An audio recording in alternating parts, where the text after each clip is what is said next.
Hi there, sign of Gemini. Make sure that's actually recording. Sorry, I'm getting adjusted. I hope you guys are doing good today. Thank you for joining me. As usual, we're going to take a look at the energies that would benefit you, like to know about this information over the next 30 days. For whatever reason, may apply to the future, but ultimately the future is just a future now moment, right? So the purpose of these readings is just to update you on ever-changing energy. So Gemini. Oh, Gemini. Oh, Gemini. What do you have for Gemini? Opening up to your spirit guides and their angels for these messages. Oh, the forest. Oh, the forest. Making my own way. You may be making your own way in the forest. You may feel lost in life, in the forest, and there's a lot of unknowns. Maybe something that you're wanting to explore, though. You know what I mean? Maybe something you're really wanting to explore, because I have this emerald right down here, almost like it's an invitation to walk through this portal of a heart chakra into the forest, get lost in love. The love that's offered in this unknown. Interesting. Okay. Apocalypsis.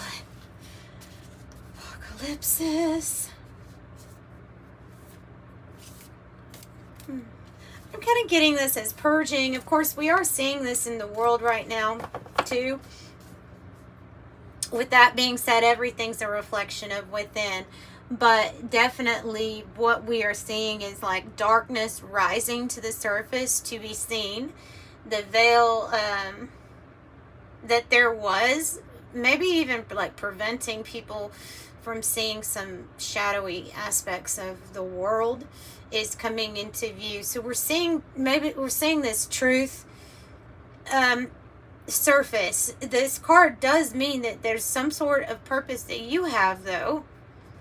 Just being here, maybe it's your light, just being here to dispel this darkness.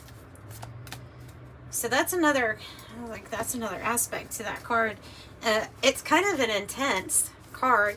This is a person that can see. They can see. They have wise discernment. They can see when something's off or when something's false. You can't hide what the energy is saying. This person, you, accurately reads and interprets energy. Oh yeah, okay, and the cave. And the cave is about the chambers of your heart, the inner chambers of your heart. See, so like I think there's something more in yourself to explore. And I think this apocalypse here, it is dispelling darkness from your life and entering into a different, new type of darkness. This is now the forest where we know that the chambers of our heart is leading us into this cave. It looks like a cave, and then you have the cave. So, ooh, the underworld. It's being dispelled. That's just what I keep getting as a message, is this is being dispelled.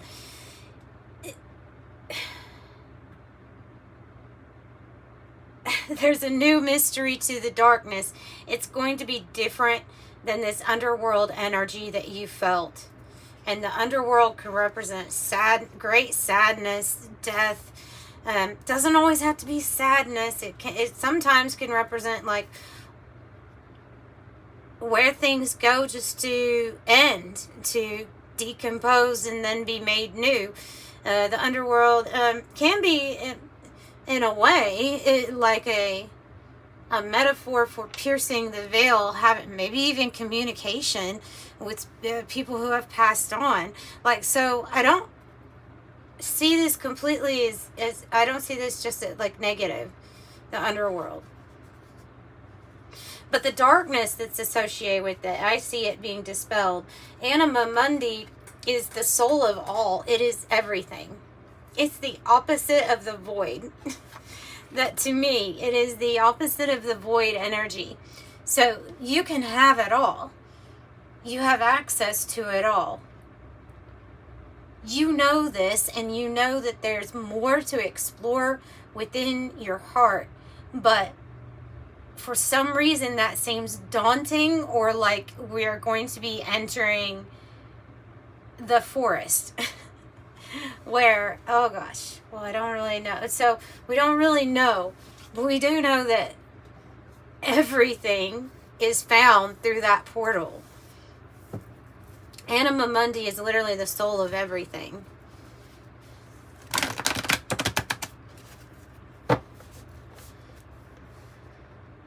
Like I'm picking up like this, something about, your heart's desire is through there. And that can be anything. Because you came here to experience whatever you wanted. You're a divine being with access to it all. You are Anima mundi.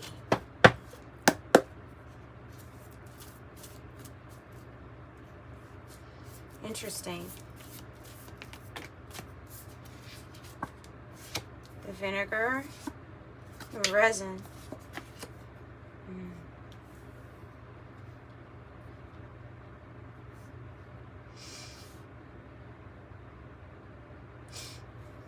You know that when they're giving me an example of Groundhog Day, of like when, I don't know if you've seen that movie. A lot of people have though, but for the first few days of realizing that he's reliving the same day, he holds on to this energy of, I'm still not a happy person. I'm depressed because of this, because of that, and things are kind of stuck. It takes a little while to change things. Until that point, there's just like a constant replay of the energy. And so the vinegar can represent those memories or experiences that we didn't move past. And essentially it acted like how vinegar would act on vegetables, or whatever is in it. It's not going to allow anything to grow. Okay, and we remain stuck in this resin energy if we don't let anything else in. And I think that's the main message, is that as you're entering this forest energy, you're letting in the all that is, and everything that comes with it, which is the chance that this energy could pop up again, which is a not so great memory or experience. That is the vinegar. Yes, it can be used for cleaning. It can be used for wonderful things, right? But in this context, that's what it's meaning. So the interesting thing that's coming out with the resin is just a way that I've always read this card.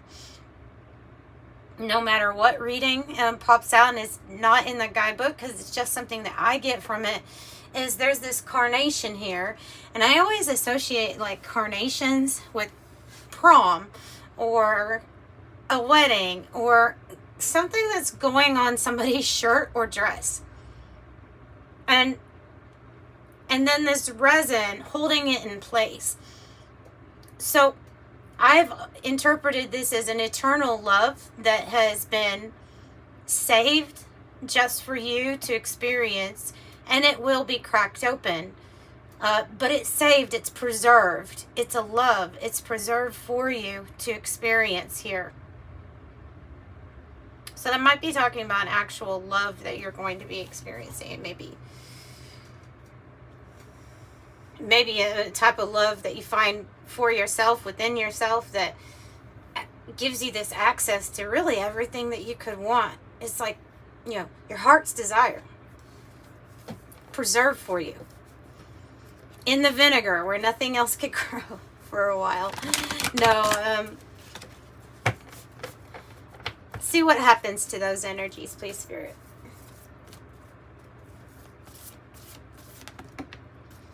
Oh, good.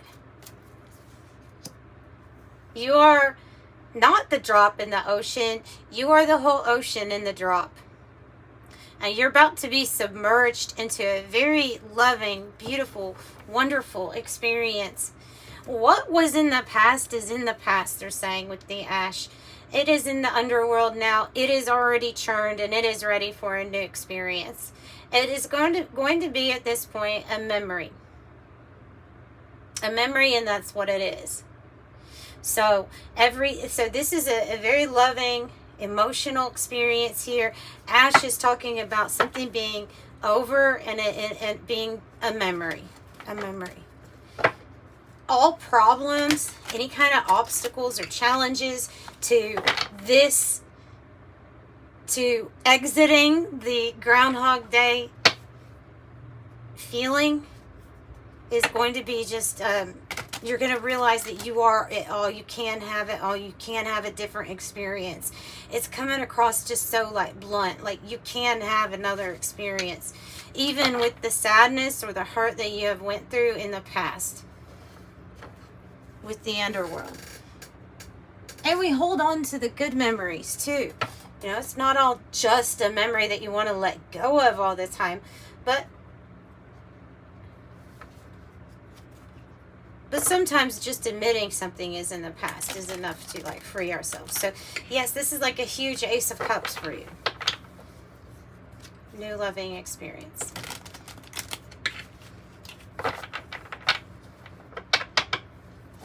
So it's like you could change it to I am all that I am. Because that's what you are. I am all that I am.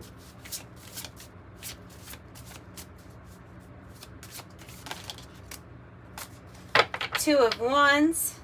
Whatever it is you want to plan on, prepare. I think you planned, you probably are prepared. Just be ready. There's some sort of action that's going to be taking place. With the Two of Wands is a focus here on different pathways, different possibilities. Something other than this, right? Something new. It can involve who you work with the Three of Pentacles, or who you're being brought together with to lay down the groundwork for something new in your life. Maybe it has to do with work. Sometimes that card is a card of being recognized, your work being recognized, something that you do. Yeah, it's something that makes you like really stand out.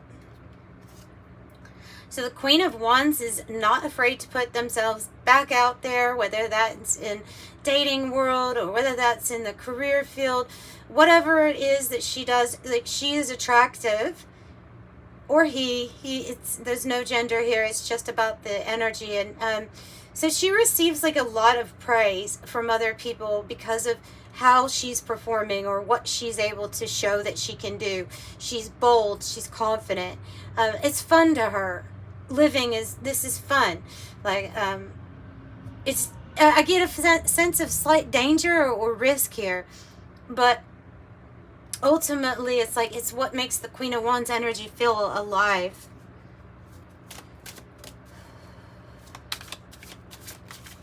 Some Nietzsche might be a philosopher that you like to study about, kind of like challenging the comfort zones, okay? Challenging your comfort zones. Oh, yeah. The Chariot and the Magician. The Chariot and the Magician.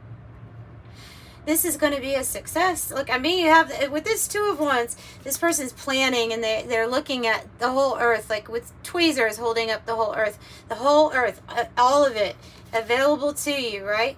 The Magician works with the elements that are here. It is the fifth element that brings it all together. It is the spirit, okay, that brings air, fire, earth, water.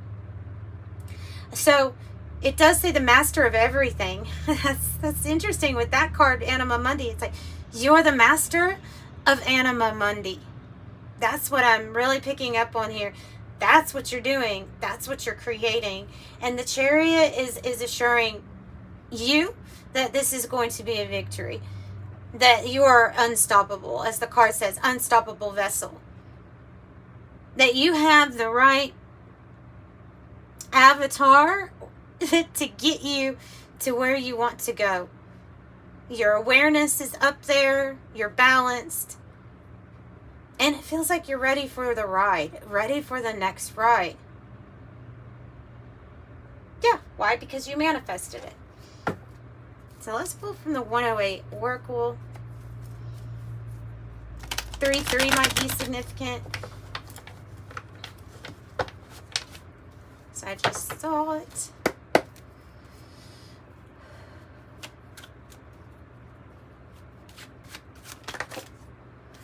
Oh, it's your choice. The coin toss is about it being your choice. Two of Pentacle kind of energy here. Choices. Needing to maybe decide on one of these choices. There's a lot of stuff that you're going to discover that's hidden in this forest energy, this library. So much more that you're going to learn about yourself. It's like, I see the library as like the cave here of your heart. And the books all representing secrets, things that you're meant to open and discover and figure out or find out about. So it's big, it's vast, and there's a lot to discover. Yeah, that's what I say. This is about the things that are like hidden that are to be eclipsed into your life with the eclipse. If this is talking about like a specific partnership that you're going to be brought together with, it may be a union of opposites for you. Like it might be a person who's like your opposite. But whatever darkness you've experienced, this is temporary to the span of things. And I would think eclipse season with that eclipse card is going to be very significant for you also. Yeah, what's coming up? It says the winter for the timing card. It says 9 to 12 months, which might be significant for somebody that maybe is looking at a pregnancy or something like that.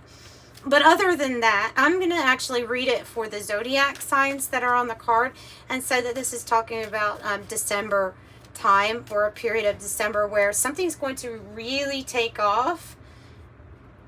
Let me find out what that is, what the timing is, because slingshot is when you're feeling tension or anxiety or strain. There we go. Because you're about to be set into motion. You're about to be launched. So let's get one of these to find out what is the timing card about. The Cape card says celebration, ceremony, wedding. It's like a 4 of Wands. It's path with purpose. The nest. So this might be about a family or something that comes around full circle for you around. Yeah, for some, there's eggs in the nest. An emotionally secure, loving family is important to you. December. 4-leaf clover, great and good fortune. Bag, something maybe you don't see, something important such as a job, a new job or a raise. And you hold the torch. You are the torch bearer. Something is passing the torch to you. Definitely a big announcement here with the bell announcement, but spiritual development, enlightenment, awareness, and understanding. So that's what I have for your rather quick reading here. Remember, recognize, remember, recognize. Even by your passed on loved ones, because I'm even getting with that torch like somebody in spirit passing the torch to you. Wow, that one is out of place and it flipped up like saying no, that one has to come out. 222. Partnerships, choices, balance. Trust that the seeds of your thoughts are growing as you're nourishing them with words, feelings, and action. I am balanced. 18, you're open-minded and open-hearted, and your goal is to leave this world better than you found it. I'm kind-hearted. 30, I'm imaginative. It talks about your creativity and your optimistic attitude being very needed right now during this time. 777, your purpose flows from within you and unfolding right now. Everything is unfolding as it's supposed to. It does say a state of peace and calmness in your soul. I am in the flow. 777 is also known as a lucky number. We can associate the number 7 with a lot of spirituality concepts or drawings, art. The number 7 is significant to a lot of different things that are involved with spirituality. So you could say that this has been a challenge or a struggle to get to this point, but it's going to be very evident as to why you were pulled back or why you had to experience what you felt like was a setback in some way. 10-10, keep your thoughts positive. 2 cards that are saying keep your thoughts as positive as you can, or being as uplifting and kind to yourself right now as you possibly can. It says to trust that everything's working out for your highest good. Angels are working behind the scenes to help you. I am patient. And that's about divine timing. So I'm so sending you much love, Gemini. Thanks for joining me today. Bye.